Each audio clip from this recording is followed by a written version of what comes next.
Assalamualaikum warahmatullahi wabarakatuh. Selamat sore semua. Selamat sore Ibu dosen IMAS dan juga teman-teman yang saya banggakan. Di sini saya dan kelompok saya dari kelompok 8 yang akan membahas topik 9 tentang hak asasi manusia akan mempresentasikan beberapa materi yang akan kami bawakan. Izinkan saya memperkenalkan diri. Nama saya Oktavia Ria Sunandar dari Fakultas Ilmu Komunikasi dan juga teman kelompok saya Diandra Kamila dari Fakultas Ekonomi Bisnis dan juga Akmal Fahrezi dari Fakultas Ilmu Komunikasi. Selamat menyaksikan. Pengertian HAM yang pertama itu ada dari Sujono Dirjo Sisworo. HAM merupakan hak-hak yang melekat pada setiap manusia sejak lahir, tidak dapat dibatasi, dikurangi, atau diingkari oleh siapapun juga. Yang kedua ada Profesor Darji Darmodihajo. Dia mengatakan hak asasi manusia adalah hak-hak dasar yang dibawa manusia sejak lahir, sebagai anugerah dari Tuhan Yang Maha Esa. Yang ketiga, HAM menurut Undang-Undang Nomor 39 Tahun 1999 mengatakan HAM adalah seperangkat hak yang melekat pada hakikat dan keberadaan manusia sebagai makhluk Tuhan Yang Maha Esa yang wajib dihormati, dijunjung tinggi, dan dilindungi. Saya akan menjelaskan sejarah HAM di dunia dan di Indonesia. Yang pertama itu ada sejarah HAM di dunia. Nah, yang pertama itu HAM dimulai pertama kali saat lahirnya Magna Carta 1215 dimulai di Eropa. Selanjutnya ada Piagam Madinah di Timur Tengah, lalu berkembang pesat pasca Revolusi Amerika 1776 dan Prancis 1789 dengan implementasi Trias Politika atau penerapan Trias Politika. Nah, Trias Politika itu pembagian kekuasaan menjadi 3 bagian yang sering kita kenal dengan kekuasaan eksekutif, yudikatif, dan legislatif. Dan Trias Politika ini adalah bagian dari perkembangan hak asasi manusia di dunia. Di generasi pertama, HAM itu lahir dari semangat revolusi Amerika dan Prancis, yang dimana jadi dasar dari lahirnya HAM itu yaitu adanya paham liberalisme. Jadi paham liberalisme ini semua orang itu berhak berserikat, berkumpul, bersuara. Lalu dasarnya liberalisme ini dilatar belakangi oleh adanya otoritarisme yang terutama berada di Prancis untuk melindungi hak sipil dan politik. Tapi kalau di otoriter ini setiap masyarakatnya itu dibatasi oleh negara, jadi tidak semua mereka bisa dibebaskan oleh negara. Selanjutnya ada individualistik. Jadi basis individualistiknya itu memperjuangkan hakikat yang bersifat individu, misalnya dalam berbicara, berserikat, dan berkumpul. Namun di generasi pertama ini ada kekurangannya juga, yang dimana walaupun mereka tetap kaum liberalisme, tapi kalau masalah pemilu kaum liberalisme yang kapitalis lebih diutamakan karena mereka memiliki kaum-kaum yang beruang atau berduit. Jadi dengan pemilu ini dia tuh bebas dalam merekayasanya. Maka dari itu melahirkan kesenjangan ekonomi pada masyarakat. Di generasi kedua ini HAM tidak hanya individual tetapi juga sosial atau komunal. Komunal itu semisal dengan yang diutamakan komunal itu kayak hak atas pekerjaan, hak atas kesehatan, dan juga hak atas pendidikan. Nah, negara atas nama rakyat dapat menekan hak individu. Jadi kekurangan di generasi kedua ini makanya mereka tuh melahirkan pemerintahan yang otoriter. Yang otoriter tuh maksudnya yang tidak usah ikut bicara, kayak rakyat itu tuh tidak usah ikut bicara, jadi negara aja yang mengaturnya gitu. Nah, ini tuh adanya di negara Uni Soviet. Terus kalau sekarang kayaknya Cina menerapkan generasi HAM generasi kedua. Dari generasi kedua dan ketiga ini melahirkan ketidakpuasan karena eksploitasi ekonomi dan sosial, yang dimana perlindungan manusia dari kerusakan lingkungan didorong oleh kerusakan lingkungan akibat ulah manusia seperti menipisnya ozon, pemanasan global, dan kerusakan hutan dan lain-lain. Makanya di negara-negara maju ini mereka tuh melakukan paham environmentalisme. Jadi lingkungan itu juga mempunyai hak asasi manusia. Jadi di mana lingkungan itu bersih, bagus, maka manusia di situ juga akan terlindungi. Sejarah hak asasi manusia di Indonesia pertama kali itu pada periode 1908 sampai 1945 atau di masa periode sebelum kemerdekaan. Di sini memunculkan organisasi pergerakan nasional seperti Budi Utomo, Sarekat Islam, dan Indische Partij, dan banyak yang lain-lainnya juga. Mereka ini muncul akibat perlakuan penjajahan Belanda yang telah melanggar hak-hak warga negara Indonesia. Selanjutnya periode 1945 sampai 1950 yang dimana berkutat pada masalah kemerdekaan, yakni pertama ada kemerdekaan berbicara, kemerdekaan mengemukakan pendapat, dan mendirikan partai. Selanjutnya periode 1950 sampai 1959 yang dimana masa-masa pasang hak asasi manusia di Indonesia. Yang pertama adanya kebebasan pers, adanya partai-partai baru, adanya pemilu, adanya parlemen DPR, dan wacana tentang pemikiran HAM. Selanjutnya periode 1959 sampai 1966. Di periode ini hak asasi manusia tidak dipandang dan diperlakukan dengan baik. Dengan itu makanya memunculkan adanya pemasangan hak-hak masyarakat seperti hak sipil dan hak politik. Hal tersebut terjadi karena sistem pemerintahan yang berubah dari sistem pemerintahan parlementer menjadi sistem pemerintahan pemimpin. Selanjutnya ada periode 1966 sampai 1998. Di sini terjadinya kemunduran HAM pada tahun 1970 sampai 1980. Selanjutnya yang terakhir ada periode 1998 sampai sekarang, yaitu dimana pergantian masa Orde Baru menjadi masa reformasi yang memberikan dampak yang baik bagi seluruh warga negara Indonesia dan kemajuan dan perlindungan hak asasi manusia.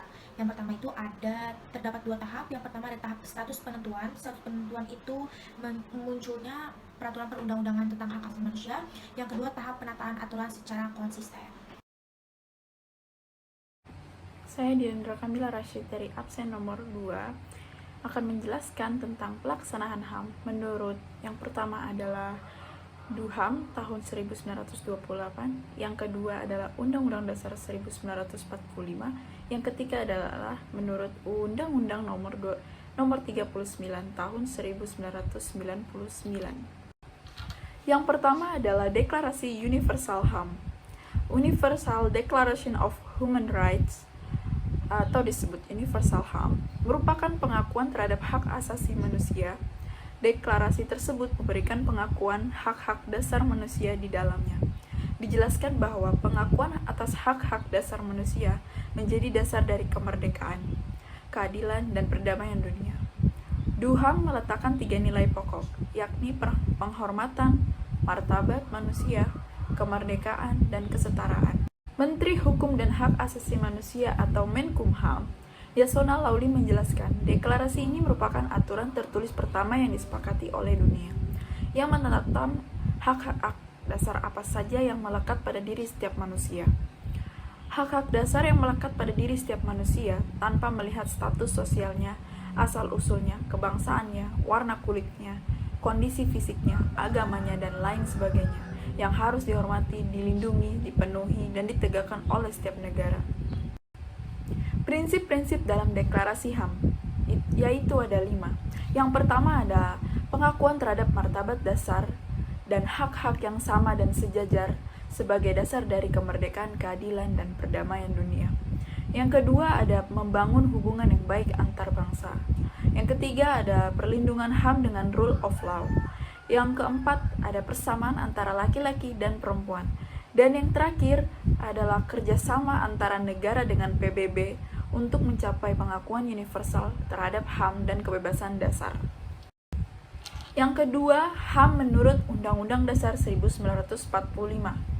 Berdasarkan pada tujuan negara, sebagai terkandung dalam pembukaan Undang-Undang Dasar 1945, negara Indonesia menjamin dan melindungi hak-hak asasi manusia pada warganya terutama dalam kaitannya dalam kesejahteraan hidupnya, baik dalam jasmania maupun rohania, antara lain berkaitan dengan hak-hak asasi di bidang politik, ekonomi, sosial, kebudayaan, pendidikan, dan agama. Hak asasi manusia diatur dalam pasal Undang-Undang Dasar 1945. Terdapat di pasal 27 yang berbunyi hak asasi manusia untuk mendapatkan pekerjaan dan penghidupan yang layak, di mana setiap warga negara berhak atas pekerjaan dan penghidupan yang layak atas kesejahteraan.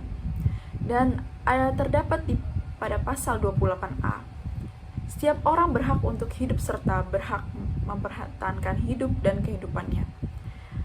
Dan terdapat di pasal 28B, hak setiap orang untuk membentuk keluarga melalui perkawinan, yang sah sesuai dengan hukum agamanya masing-masing dan disahkan oleh negara sesuai aturan yang berlaku.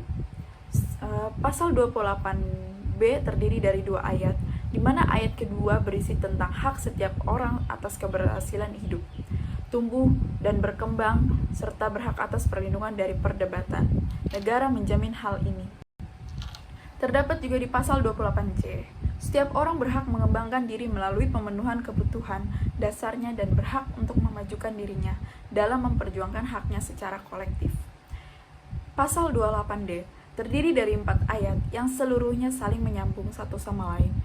Pasal ini memuat persetujuan atas persetujuan, jaminan, dan perlindungan hukum, hak untuk mendapatkan ketidakseimbangan yang adil dalam hubungan kerja, hak untuk mendapatkan peluang yang sama dalam pemerintahan, dan hak yang sama dalam status kewarganegaraan.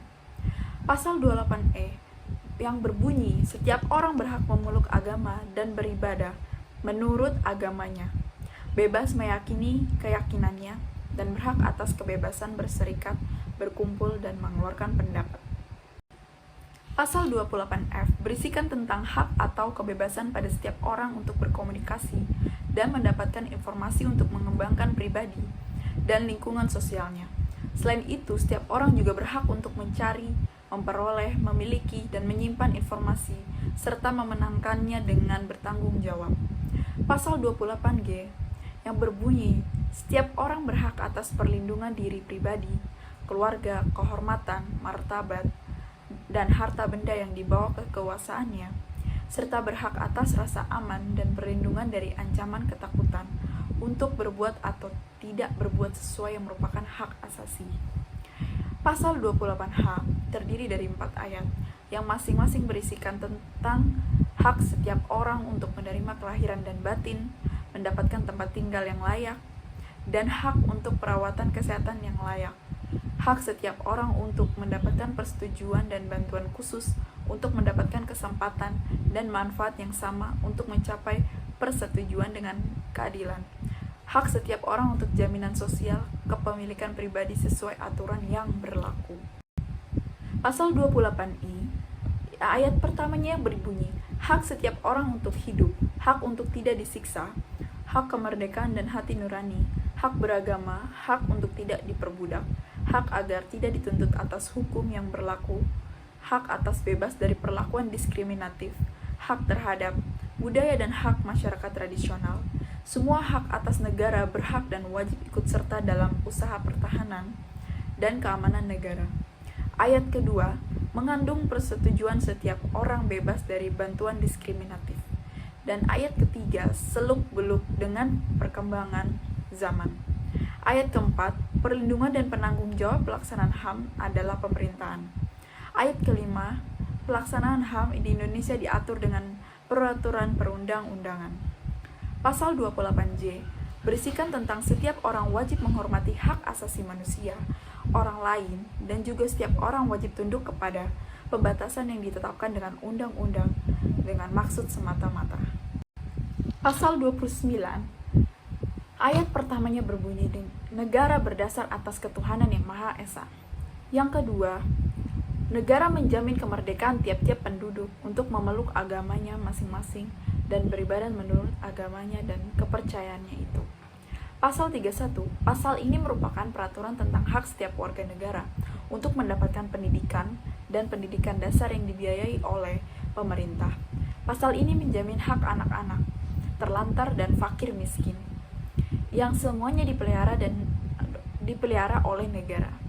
Pasal ini tentang hak dan kewajiban warga negara dalam negara pertahanan. Dalam pasal ini dinyatakan tentang negara menjamin kebebasan masyarakat dalam meminta dan mengembangkan nilai-nilai budayanya.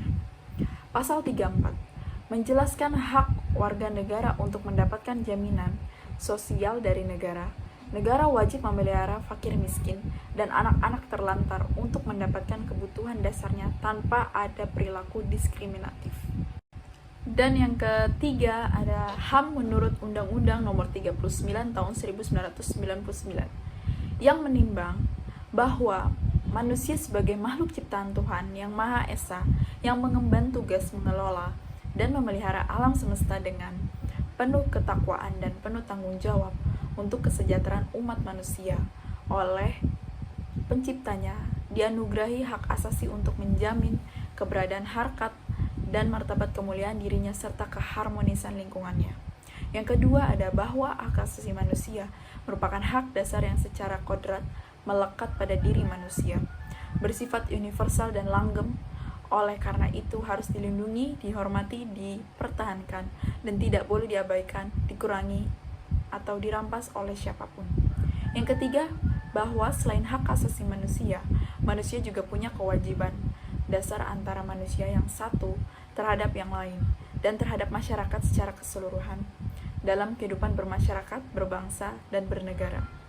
Yang keempat ada bahwa bangsa Indonesia sebagai anggota Perserikatan Bangsa-Bangsa mengemban tanggung jawab moral dan hukum untuk menjunjung tinggi dan melaksanakan deklarasi universalitas tentang hak asasi manusia yang ditetapkan oleh Perserikatan Bangsa-Bangsa, serta berbagai instrumen yang telah diterima oleh negara Republik Indonesia.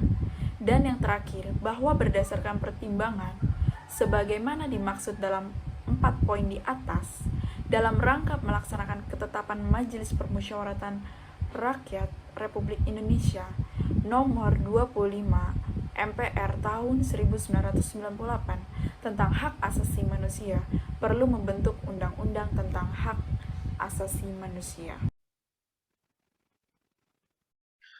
Saya Akmal Farezi. Di sini saya akan menjelaskan tentang penyelenggaraan HAM di Indonesia. Yang pertama itu keberhasilan HAM. Keberhasilan HAM yang pertama, lembaga penegakan supremasi hukum. Salah satu faktor yang mempengaruhi suatu penegakan HAM dapat berhasil adalah dengan adanya supremasi hukum. Salah satunya dengan munculnya lembaga penegakan supremasi hukum yang kuat. Yang kedua ada kesadaran akan HAM. Faktor yang penting juga dalam keberhasilan penegakan HAM, terutama di Indonesia, adalah menyangkut tingkat kesadaran akan HAM. Bahkan tidak hanya mengenai kesadaran akan HAM saja, tetapi kesadaran akan kemanusiaan juga termasuk di dalamnya. Semakin tinggi angka kesadaran HAM dan kemanusiaan suatu masyarakat, maka akan semakin tinggi pula tingkat keberhasilan penegakan HAM suatu negara. Selanjutnya di sini ada kesadaran politik pemerintah. Tidak hanya kesadaran akan HAM saja, tetapi pemerintah maupun para aktor negara juga perlu memiliki tingkat kesadaran politik pemerintah yang tinggi, terutama di Indonesia. Agar keberhasilan penegakan HAM dapat dicapai, hal ini disebabkan karena rendahnya kesadaran akan politik ataupun wewenang pemerintah yang kemudian berdampak pada pelanggaran HAM. Selanjutnya ada hubungan HAM dan hukum. Faktor yang terakhir adalah berkaitan dengan penegakan HAM, penegakan hukum, dan tujuan dibentuknya pengadilan HAM, di mana perlu adanya penguatan terhadap penegakan HUM bagi pelanggar HAM. Selanjutnya di sini saya akan menjelaskan tentang kendala HAM. Yang pertama ada kondisi sosial budaya yang berbeda.